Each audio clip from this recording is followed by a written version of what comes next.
You stand in a missing man's apartment. A wall in front of you is covered in photographs connected by red string. Faces, locations, dates circled in marker. You lean closer to read the name pinned at the center of it all. It's yours. Level 1. The Retainer. You are a private investigator, 6 years into the work, and this case came in 3 weeks ago with a $2,000 retainer and a photograph of a man named Elliot Cross.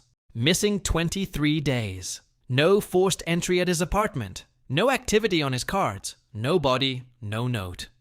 His sister hired you after police closed the case for lack of evidence. Adults are allowed to disappear, the detective told her, which is technically true and helps nobody. You start where every case starts. His apartment. Mail piled by the door. A coffee mug still in the sink. A laptop password you crack in 11 minutes because people rarely change the defaults. What you don't expect is the wall in the second bedroom. String, photographs, dates, a private investigation of Elliot's own, running for 6 months before he vanished. He was looking for someone. You just don't know who yet. You photograph the wall for your file and notice, for one unsettling second, that one of the locations circled in red marker is a bar you've been to exactly once. A place you'd swear Elliot Cross had no reason to know about either. Level 2. The Deja Vu. 4 days into the case, you visit the bar from the photograph, expecting nothing. The bartender looks up before you've said a word and says, "Elliot, been a while." You correct him, give your actual name, show him your PI license. He studies your face for a long moment, uncertain, then apologizes. Says you look almost exactly like a regular who used to come in most Tuesdays. Quiet guy, always alone. Stopped showing up around a month ago. You order a coffee you don't finish and drive to the next address from Elliot's wall. A storage unit 40 minutes out of town. Inside, 11 boxes of case files that aren't Elliot's. They're yours. Printed copies of investigations you worked years ago, annotated in handwriting that isn't quite yours, but isn't quite not yours either. You call the client, Elliot's sister, hands unsteady on the phone, and ask her one question you can't stop yourself from asking. Does the name Elliot Cross mean anything to you beyond your brother? She goes quiet for 4 full seconds before answering. "That's not his real name," she says. "It's the name he started using after he came out of treatment. He asked us to never say the old one out loud again." Level 3. The Handwriting. You find a locked drawer in Elliot's desk and break it open with a screwdriver from your own toolkit. The same brand, the same worn grip you've owned for 9 years.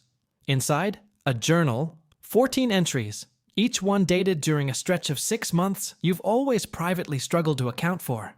A period you've told yourself was just an unremarkable year, nothing worth remembering clearly. The handwriting in the journal matches yours down to the specific way you cross a lowercase t, a habit a handwriting expert once told you was rare enough to be almost a signature. Entry after entry describes a man building a wall of red string, hunting for someone he calls the other version, someone who took over most days without him noticing the transition happening.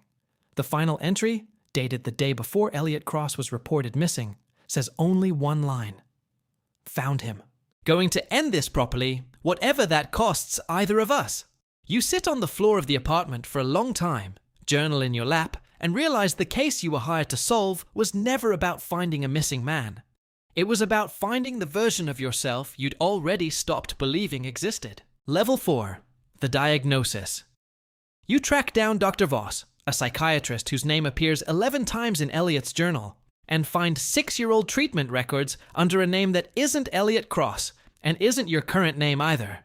A third identity neither of you knew belonged to the same file. Dr. Voss, retired now, doesn't look surprised to see your face in her doorway.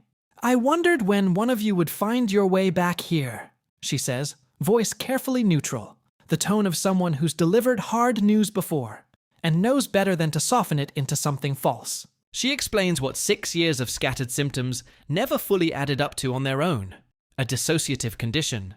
2 identities sharing one body, one mind, switching without either side retaining full memory of the other's time.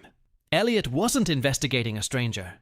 He was investigating the gaps in his own life, the missing hours, the unexplained cases in your file cabinet, the version of himself he only ever caught in mirrors and second-hand stories.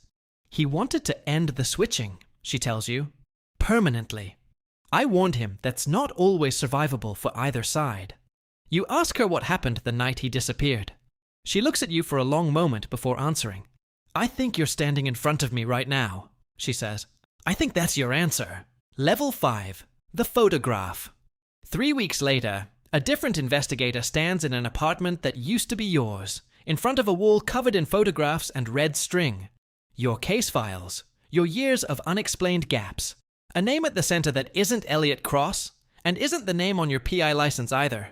She leans closer to read it, the way you once leaned closer to read a different name pinned to a different wall. The retainer paid to open this case was $2,000, the same number, the same 3 weeks of searching that always seemed to end the same way. Somewhere inside, whatever's left of you, right now, is quietly building a wall of string in a room neither version of you remembers entering, looking for the only person who's ever really been missing.